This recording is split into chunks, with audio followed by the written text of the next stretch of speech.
What's up, YouTube? NXT? Happy freaking Thursday. If you're watching this right now, that means we're on a Zoom YouTube call over the internet. That's pretty neat. I want to give a big shout out to Coach Law. Thanks so much for giving me this opportunity to work with you guys again.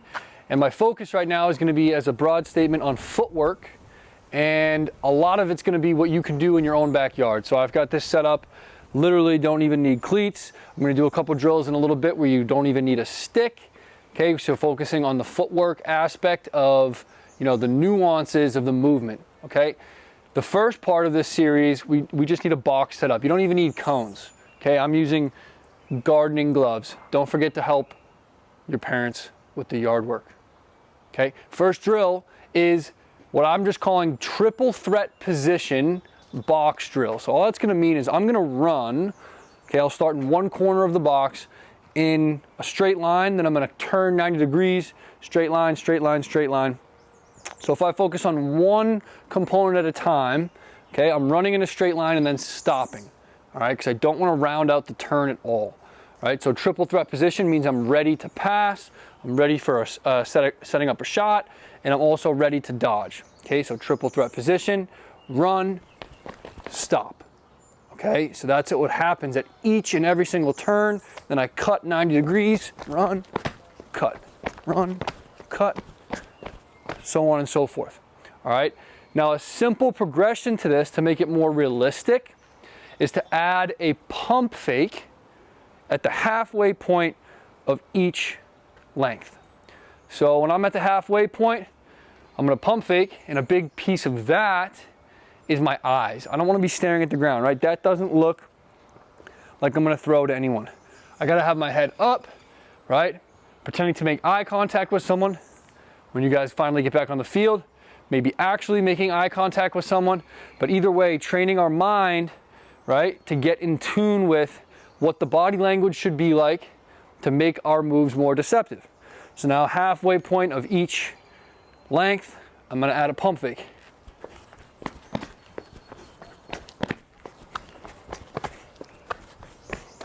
Okay, go back the other way, switch hands. All you righties out there,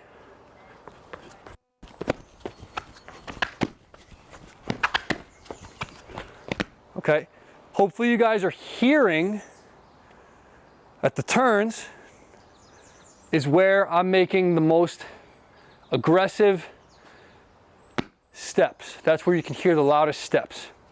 So in that last direction we went, when I was going righty, it's my right foot that's the key here, because that's the foot that not only stops me in this direction, but also allows me to burst in that new direction. Okay, so that's our first footwork series. I'm just calling this triple threat box drill, and then add a pump fake. Once you feel good about that, add a pump fake at the halfway point to make this more realistic. Okay.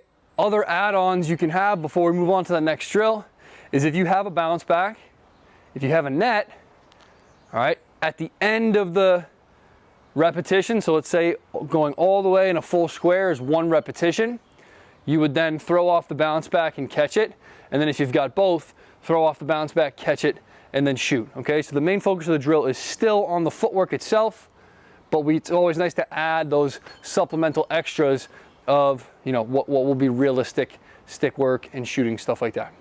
Okay, now just briefly before we move on as well, I want to show you what the most common mistake is, which is rounding out the turns. Okay, so when you get out to these corners, if you don't slow down well enough, you're gonna arc your way to that next cone. As you can see I'm doing here, I kind of went through slow motion there, but the reason that's happening because you're not slowing down well enough, all right? A lot of emphasis in general is on speed, acceleration, explosiveness, okay? Sure, that's all super important, but what about deceleration, okay? Deceleration is the key to all of this, because if you can decelerate incredibly well and efficiently, then your acceleration moments, right, when you're trying to create separation, offensive players, when you're trying to maintain close quarters with someone, all my defensive players out there, the ability to stop on a dime is the X factor, okay? So that's my focus, to make sure that that common mistake does not occur, is to slow down more effectively. So I burst, slow down, burst, slow down. And that's what happens at each and every turn. And if I don't slow down well enough, as you'll see here, then I start to round things out. And that is no bueno. Almost got trail checked by my mom's tree there. Drill number 2, okay, in this box is going to be with the ball on the ground. So we'll put the ball right here in the dead center. See if it stops for me. Nice. And whatever side you pick, doesn't matter where you start, on one of the corners. And we've got 4 different aspects to this. Okay, so 4 lengths, 4 different aspects.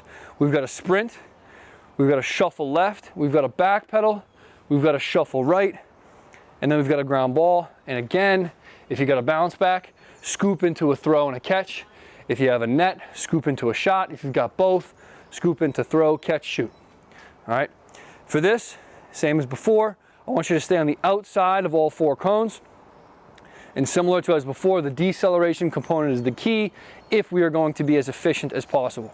So it's sprint, shuffle, back pedal, shuffle, sprint through the ground ball, throw, catch, shoot, whatever you got there, add on. And then for this, also want to go both directions. So you can just start on the other side.